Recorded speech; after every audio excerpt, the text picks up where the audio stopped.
খুলনা নগরীর প্রাণকেন্দ্র ডাকবাংলায় অবস্থিত লাবলু হোটেলের স্টাফদের উপর ২০-২৫ জন দুর্বৃত্ত ছুরি দিয়ে এলোপাতাড়ি আঘাত করে হোটেলের ৪ জন স্টাফকে গুরুতর জখম করেছে বলে জানা গেছে।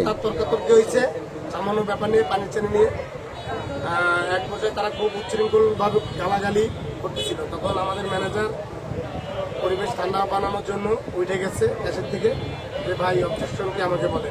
তখন তারে এলোপাতাড়ি ঘুষি দিছে। ঘুষি দেওয়ার পরে আমাদের স্টাফ ৩-৪ জন মিলে তাদের ২ জনকে মারধর করছে। তারাও মারছে, আমাদের স্টাফরাও মারধর করছে।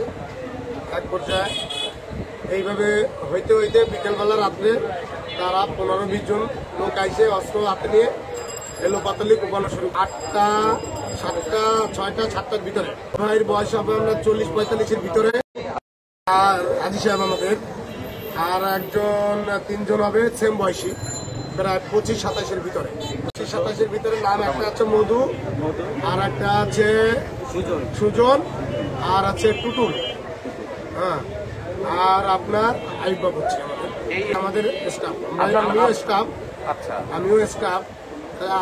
আমরা জুনিয়র, তারা সিনিয়র। আমার নাম মোহাম্মদ সাইফুল ইসলাম সুমন। আমাদের আরো দায়িত্ববান লোক ছিল এখানে, হয়তো তারা ভালো মনে করছে যে আমার দোকানটা এখন বন্ধ থাকা মানে ভালো, তাই হয়তো তারা তালা মেরে ম্যানেজারে আর ওই আরেকজনের কোপায়। আমার দুঃখ লাগে, লাবলু তো ২০খানির লোক, এক একজনে একটা চলা নিলে তো ওরা পলায়। ২০খানির লোক থাকতে লাভ হলো, আলাদা খাল খাওয়াইছে।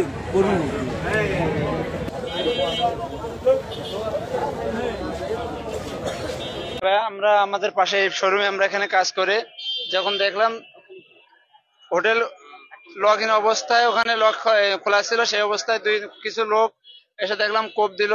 দেওয়ার পরে বাইরে চলে গেল। একজনের হাত কাটছিল, কেটে দেখলাম অনেকগুলো মানে আপনার প্রায় চামড়া ঝলে গেছিল।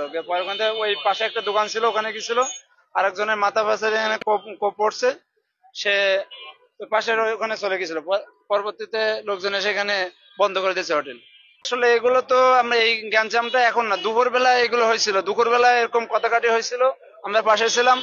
ওই যে গ্রুপটা ওদের সাথে দুপুর বেলা থেকে এরকম গ্যাঞ্জামের একটা এনেছিল। পরবর্তী থেকে দেখলাম সন্ধ্যায় কোপাকুপি এটা হয়েছে। আতঙ্কের ভিতরে আছি যে আসলে আমরা একটা ব্যবসা প্রতিষ্ঠান আছে, আমাদের যে কোনো সময় সন্ত্রাসী বাহিনী আমাদের পরে এরকম অ্যাটাক করতে পারে। আমরা এরকম একটা মানে সরকারের আমরা বলবো যে আসলে এইসব সন্ত্রাসী যে বাহিনীগুলো আছে তাদেরকে কিভাবে প্রতিরোধ করা যায়, এবং প্রশাসনও তাদেরকে যেন সেভাবে কন্ট্রোল করে, এটা আমাদের দাবি। আমরা এখন যে ছিলাম ২ জন কর্মচারী দেখলাম আহত, একজনের মাথা থেকে এখানে কোপ পড়ছে, একজনের হাতে কোপ পড়ছে। এই বিষয়টা আমি আপনার শুনলাম হলো অন্য কারোর মাধ্যমে। আমার দোকান হলো এজ মার্কেটে ওষুধের। আহত ব্যক্তিদেরকে উদ্ধার করে স্থানীয়রা খুলনা মেডিকেল কলেজ হাসপাতালে চিকিৎসার জন্য পাঠিয়েছেন। তারা এখন খুলনা মেডিকেল কলেজ হাসপাতালে চিকিৎসাধীন রয়েছে। এই ঘটনার পর ডাকবাংলায় থমথমে অবস্থা বিরাজ করছিল। আইন শৃঙ্খলা বাহিনী মোতায়েন করা হয়েছে। এই ঘটনার খুলনা সদর থানায় মামলা দায়েরের প্রস্তুতি চলছিল বলে জানা গেছে।